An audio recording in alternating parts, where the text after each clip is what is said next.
Bien, amigos de RPP, seguimos en ampliación del domingo, conversando con el vicecanciller Fernando Rojas. En realidad él ha asumido las funciones recién hace un mes. Anteriormente ha sido secretario general de la Cancillería, representante del Perú en Ginebra ante los organismos internacionales, embajador en Bolivia, en Costa Rica, larga trayectoria haciendo carrera en el servicio diplomático, que es este servicio en el cual hay que hablar siempre bonito, tratando de que nadie se sienta ofendido, afectado, además, porque las relaciones internacionales pues son una cosa complicada, más bien referida a intereses de los países más que los deseos personales de cualquier político.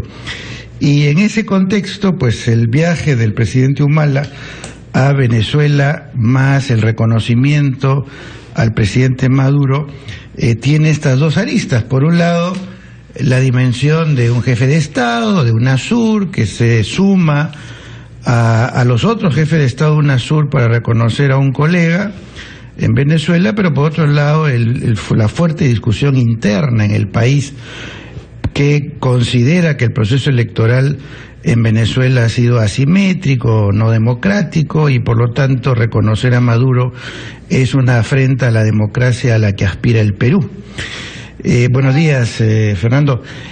¿Cómo maneja la Cancillería este tema de la tensión interna entre todos estos sectores que critican, cuestionan al presidente Humala por su rol en este episodio, y la propia visión de la Cancillería en el sentido de que está bien que el presidente Humala vaya, salude, en fin? Sí, bueno, muchas gracias por la invitación. En primer término, la Cancillería evidentemente se maneja dentro de un ámbito de las responsabilidades internacionales que tiene nuestro país, y en ese marco existe, pues, como todos sabemos, UNASUR. UNASUR es una asociación de países de la América del Sur, exclusivamente de la América del Sur. Realmente tiene pocos años y es precisamente un mecanismo de coordinación y de consulta entre los estados que lo componen para examinar la situación que se pueda generar en cualquiera de los países, pero sobre todo para promover la cooperación y la concertación. Tiene varios consejos en diferentes ámbitos que procuran ensamblar a los países latinoamericanos. En el caso de la situación en Venezuela, había una preocupación compartida por todos los estados.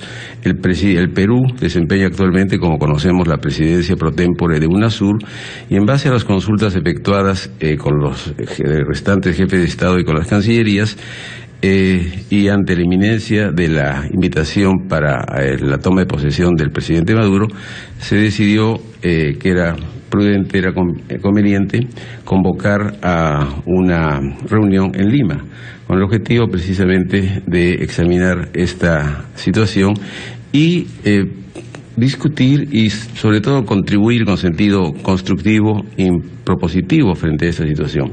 Había ya algunos pedidos, algunos cuestionamientos, pero también había una situación que amenazaba pues hacerse más complicada. Habían ocurrido ya 8 muertos y no hay otro organismo en la región de América del Sur que estuviera en capacidad de atenderlo. No existe otro.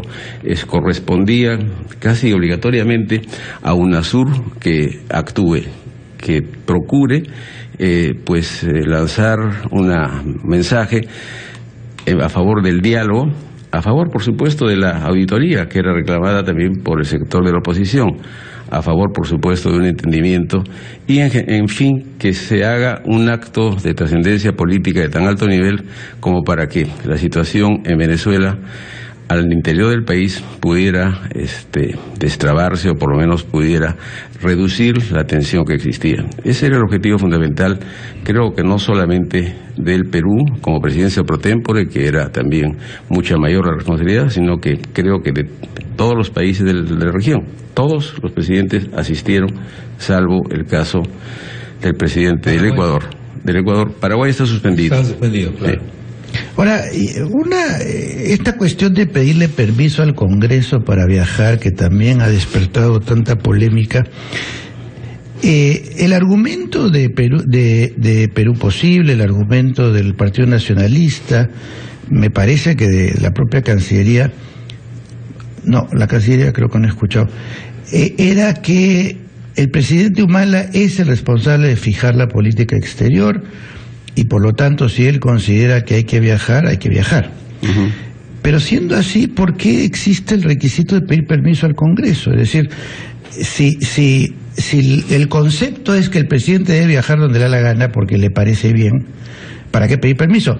Si se pide permiso al Congreso, es que se supone que el Congreso puede no autorizarlo. Y entonces, ¿en qué circunstancias, por ejemplo, un presidente puede querer viajar a un país por razones de Estado que él como presidente encarna y el Congreso pueda decirle que no? ¿Ha pasado alguna vez? ¿Hay una circunstancia que esto es posible? Es un mero trámite nada más, porque finalmente podría cambiarse el pedido de permiso por una carta al Congreso diciendo me voy. Sí, bueno, pero es una obligación constitucional y el presidente obviamente tiene que respetarla. Esto creo que forma parte del juego de balances y pues responsabilidades de ambos niveles. El presidente de la República, el Ejecutivo, dirige y ejecuta la política exterior. Al legislativo le compete también analizar los actos de gobierno y tiene una opinión. Creo que es muy saludable que así ocurra, ¿no? Es una forma de entenderse entre ambas partes. El presidente y el canciller así lo hizo cuando el día anterior al viaje fue al Congreso para reunirse con la Junta de Portavoces. Señaló claramente que el presidente a ese momento no había decidido si iba a viajar a Venezuela. Y precisamente, pero no podía estar condicionado por una aprobación o no, porque la decisión sobre si viajaba o no viajaba se iba a tomar a partir de las 9 de la noche, del momento en que los jefes de Estado de los otros países se reunieran con él. Ese fue un día un tanto especial, complicado. Estaba el presidente de Portugal en visita oficial en el país y había todo un programa que había que atender. Se trataba de un dignatario del más alto nivel. Entonces, y por otro lado, los presidentes de los países venían recién al final del día.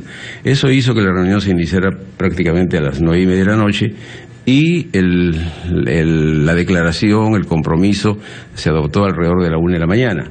El presidente no estaba entonces en condiciones de solicitar después el permiso y estar limitado a viajar o no en función a lo que se tratara y a lo que se decidiera y a lo que se acordara. Con la presencia además del propio presidente Maduro en esa reunión, iba a servir para que el presidente y también sus otros colegas tomaran la decisión de asistir. Entonces, así fue. La declaración que salió esa noche, esa madrugada, hablaba de estos temas a los que me refería hace un momento. El tema de la auditoría, el tema del llamado al diálogo, es muy importante, el tema de la comisión de seguimiento.